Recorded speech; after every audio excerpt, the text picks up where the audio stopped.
ହେଇ ଦେଖନ୍ତୁ ମୋ ପୁଅର କଟିପାନିଆ। ଏ କଟିପାନିଆରେ ମୁଣ୍ଡ କୁଣ୍ଡେଇ ସଜବାଜ ହୋଇ କୁଆଡ଼େ ବାହାରିଛୁ ଜାଣନ୍ତି? ତ ଶୁଣନ୍ତୁ। 3 ଦିନ ତଳେ ମୋ ପୁଅକୁ ଗୋଟେ ବିଲେଇ ଛୁଆ ଆମ୍ପୁଡ଼ି ଦେଇଥିଲା।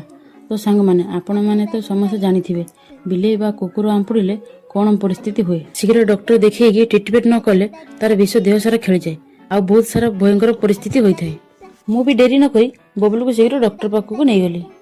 3 ଦିନ ତଳେ ସେ ଫାର୍ଷ୍ଟ ଡୋଜ୍ ନେଇଥିଲା, ଆଜି ତାର ସେକେଣ୍ଡ ଡୋଜର ପାଳିଥିଲା। ମୁଁ ଶୀଘ୍ର ଯାଇ ଆମ ବୈସିଙ୍ଗାରେ ଥିବା ଗଭର୍ଣ୍ଣମେଣ୍ଟ ମେଡ଼ିକାଲରେ ପହଞ୍ଚି ସେଠି ଡକ୍ଟରଙ୍କୁ ପ୍ରେସ୍କ୍ରିପସନ ଦେଖାଇବା ପରେ ଆମ ମ୍ୟାଡ଼ାମ ସଙ୍ଗେ ସଙ୍ଗେ ଆସି ମୋ ପୁଅକୁ ଭ୍ୟାକ୍ସିନ୍ ଦେଇଦେଲେ। ମ୍ୟାଡ଼ାମ ତ 2 ହାତରେ 2ଟା ଫୁଡ଼େଇ ଦେଲେ। ମୋ ପୁଅର ଯେ କି କାନ୍ଦ। ଭ୍ୟାକ୍ସିନ୍ ନେଇସାରି ଆମେ ମେଡ଼ିକାଲରୁ ପଳେଇ ଆସିଲୁ। ହଁ, ଆସିଲା ବେଳେ ଡକ୍ଟର କହିଲେ ଆହୁରି 2ଟା ଡୋଜ୍ ନେବାର ବାକି ଅଛି, ନେକ୍ସଟ ଡେଟ୍ରେ ଆସିବା ପାଇଁ ପଡ଼ିବ। ତ ସାଙ୍ଗମାନେ, ଯଦି ଆପଣଙ୍କ ଘରେ କାହାକୁ ବିଲେଇ ବା କୁକୁର କାମୁଡ଼ିଛି ତ ଜମାରୁ ଲେଟ୍ କରିବେନି, ଶୀଘ୍ର ଯାଇ ଡକ୍ଟର ଦେଖେଇ ଆସିବେ। ରହିଲି, ଜୟ ଜଗନ୍ନାଥ।